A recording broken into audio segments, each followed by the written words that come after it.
নমস্কার বন্ধুরা, আমি বিকাশ। আপনারা দেখছেন তোমার আমার নিউজ। আমরা চলে এলাম আজকে আবার একটি নতুন ভিডিও নিয়ে। আমাদের আজকের বিশেষ প্রতিবেদন, জঙ্গি হানায় নিহত বিতানের স্ত্রী সোহিনীর নাগরিকত্ব নিয়ে বিতর্ক। বিতানের দাদার অভিযোগ সোহিনী নাকি আদতে বাংলাদেশের নাগরিক। জানাবো বিস্তারিত আমাদের আজকের বিশেষ প্রতিবেদন।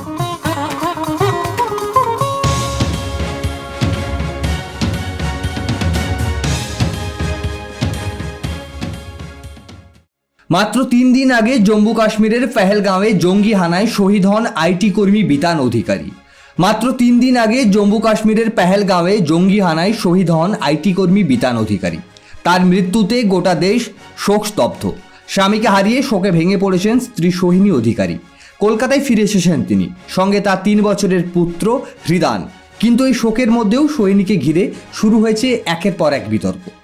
বিতানের দাদা আইনজীবী বিভু অধিকারীর বিস্ফোরক অভিযোগ, সোহিনী নাকি আদতে বাংলাদেশের নাগরিক। তার দাবি সোহিনীর নাকি 2টি জন্ম সনদ রয়েছে। পরিচয় গোপন করে ভারতীয় নাগরিকত্ব এবং অন্যান্য সরকারি নথিপত্র তৈরি করেছেন তিনি। এমনকি তিনি তার ভাই বিতানকে ঠকিয়ে বিয়ে করেছেন বলেও দাবি করেন বিভু।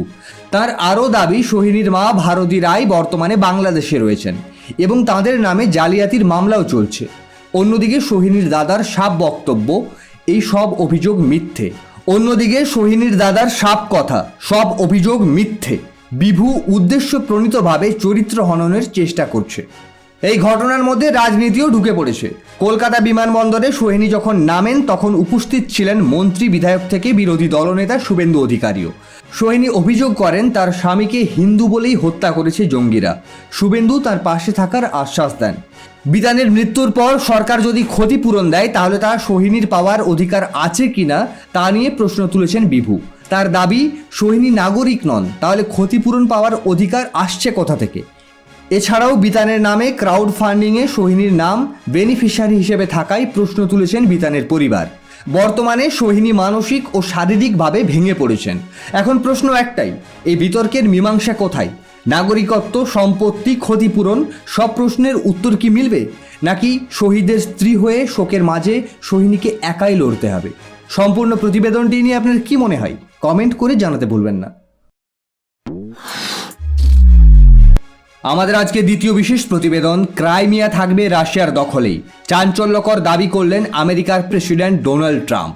ইউক্রেন রাশিয়া যুদ্ধের আবহে আবারও বিতর্কের কেন্দ্রে ট্রাম্পের বক্তব্য।